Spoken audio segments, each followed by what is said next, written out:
네, 외교안보 현안 짚어보겠습니다. 홍현익 전 국립외교원장, 김용현 동국대 북한학과 교수 나오셨습니다. 두 분 어서 오십시오. 안녕하십니까. 홍 전 원장님, 바이든 미국 대통령이 시진핑 중국 주석에게 북한의 대남 도발 가능성에 대한 우려를 제기했습니다. 네. 대남 도발 가능성을 직접 언급했다는 점에서 주목되는데요. 어떻게 보셨습니다? 지금 페루의 리마에서 에이펙 정상회담 하는데 거기서 이제 시진핑 주석하고 바이든 대통령이 만났는데요. 바이든 고별 만남이죠.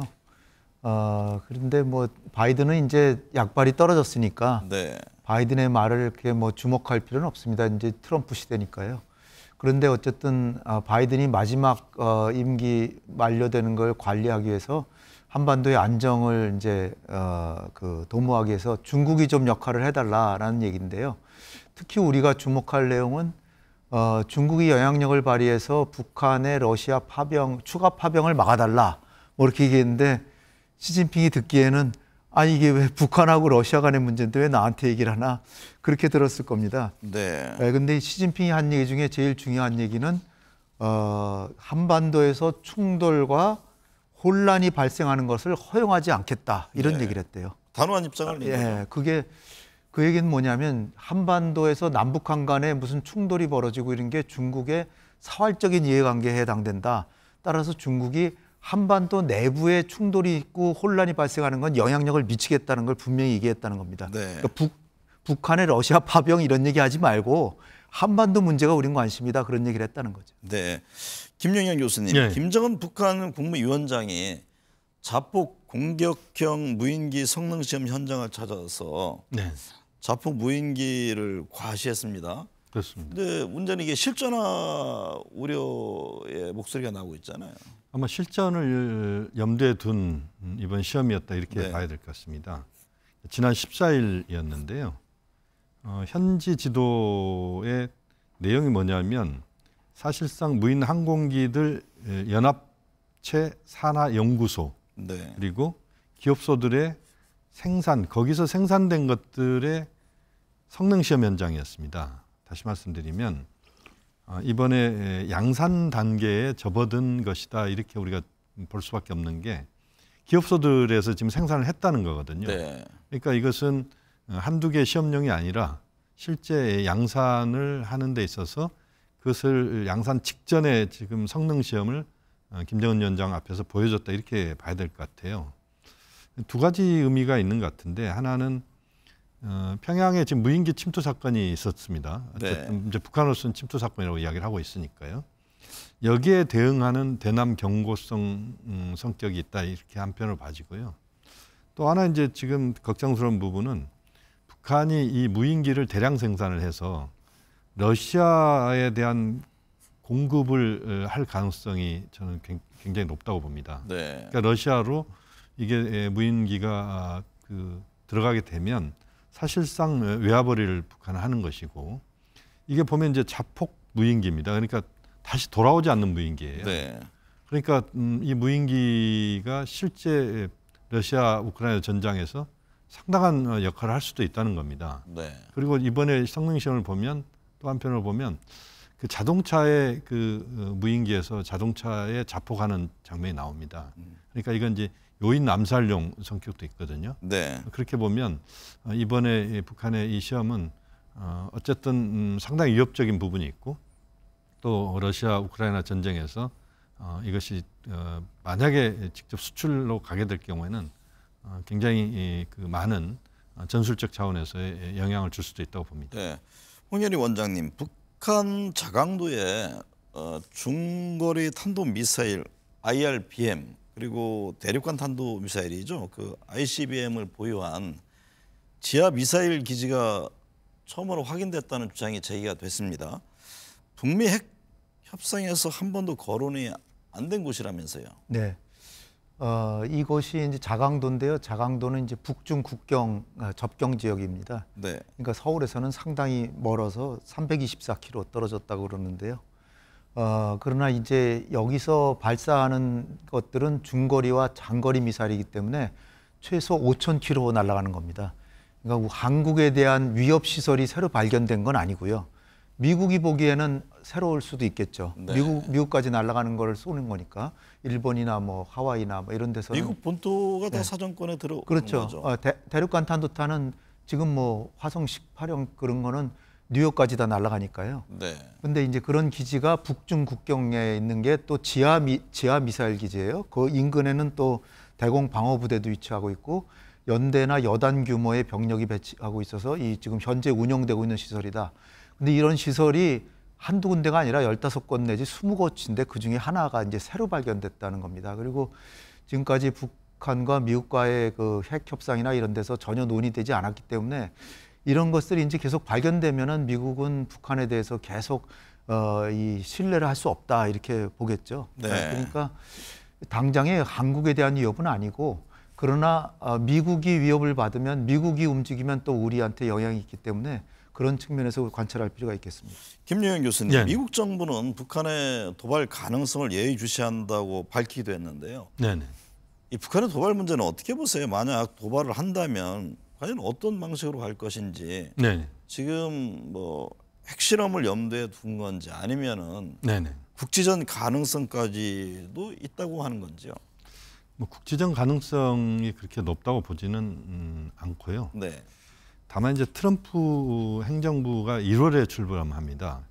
그러니까 지금 보면 11월 하순과 12월 달이 권력 교체기입니다. 이 교체기에 북한이 전술핵 실험할 가능성은 저는 있다고 봅니다. 왜냐하면 북한 입장에서 보면은 최대한 핵 능력을 트럼프 행정부 출범 전에 확보하는 겁니다. 네. 그동안 이제 전략핵 관련된 부분은 이제 북한이 다 핵 실험을 다 마쳤다 이렇게 봐도 무방할 것 같고요. 6번을 했으니까요. 그런데 이제 전술핵 부분에서 북한이 지금 실험의 결과를 보여주지 못하고 있습니다.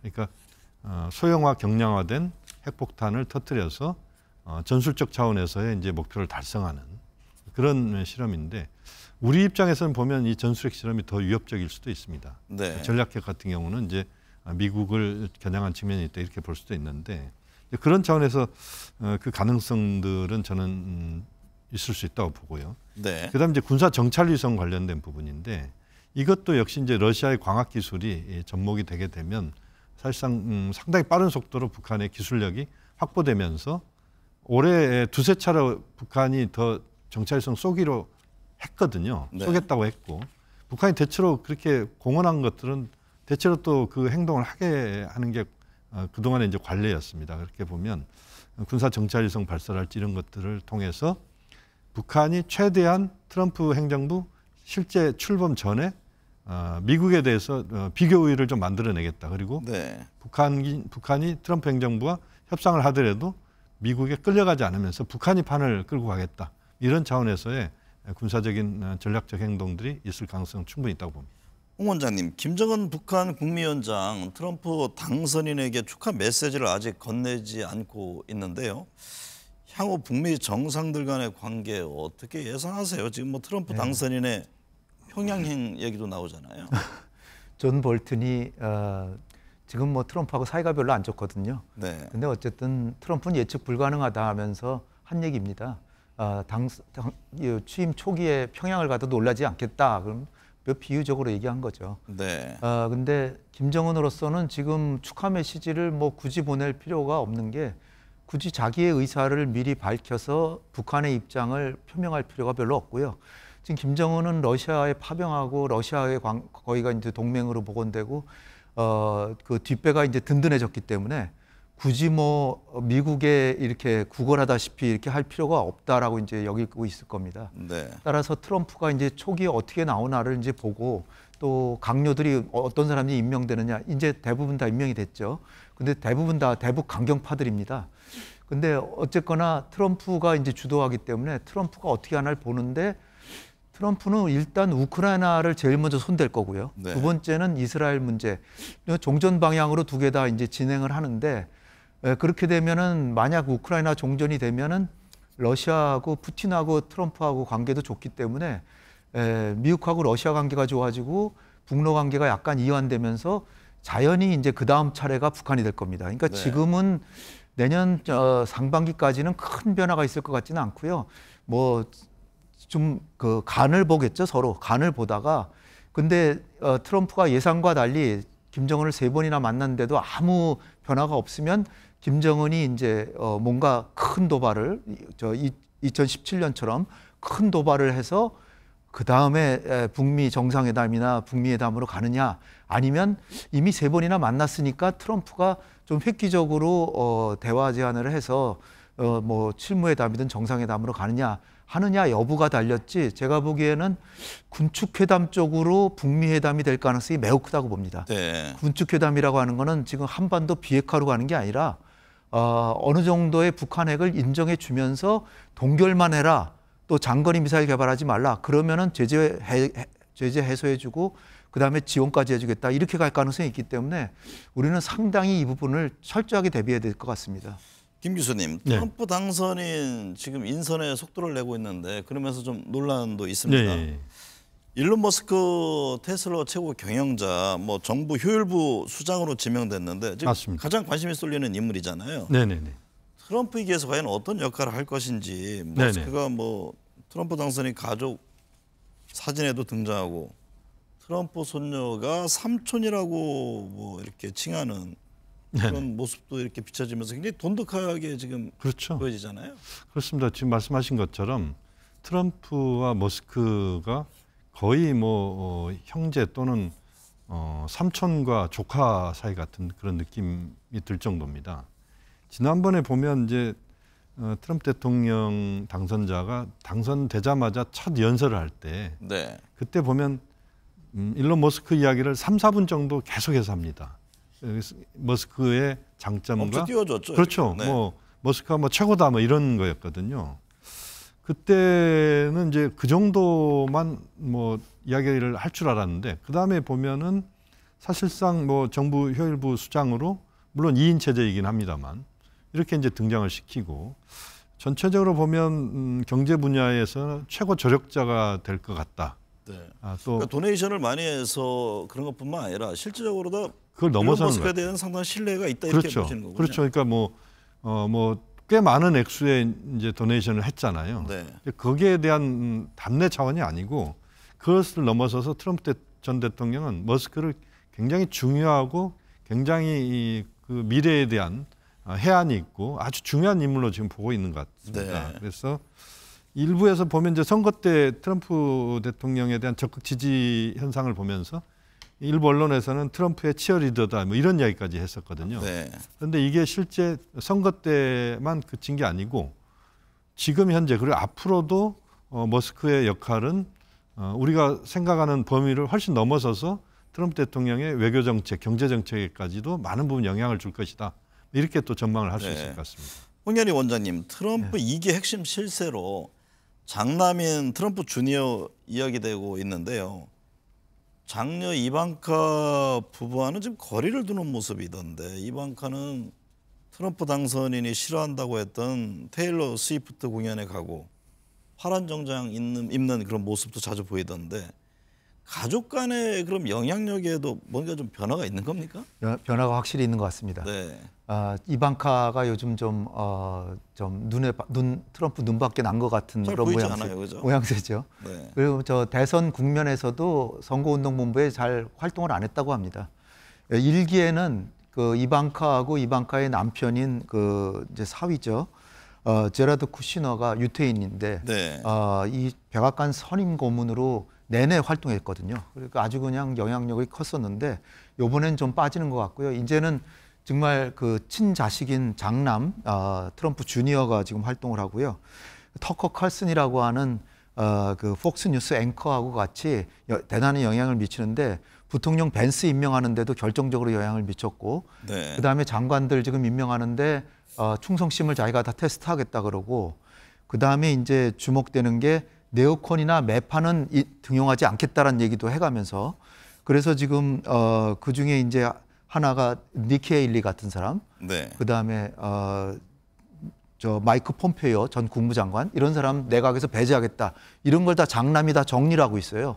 그 자기는 또 입각하지 않겠다고 하면서 사업한다 그러니까 더 트럼프한테는 신뢰를 받겠죠. 그래서 그 장남과 차남인 에릭이 지금 실세로 등장하고 있고요. 이방카는 눈에 띄는 게 그 민주당 그 저 상징색이 파란색이잖아요. 글쎄 말이죠. 파란색 원피스를 입고 나타나가지고 자기 아버지한테 지금 나는 아버지랑 같이 가지 않겠다 뭐 이런 걸 눈에 띄게 나타내고 있는 그런 상황입니다. 네, 김 교수님, 윤 대통령과 시진핑 중국 국가주석 양자 회담 가졌습니다. 맞습니다. 방한 방중을 각각 제안했다고 하던데 네네. 언제쯤 가능할까요? 그러니까 현실적으로 보면요, 이제 시진핑 주석이 2014년도 7월달에 한국에 온 뒤로 한 번도 온 적이 없습니다.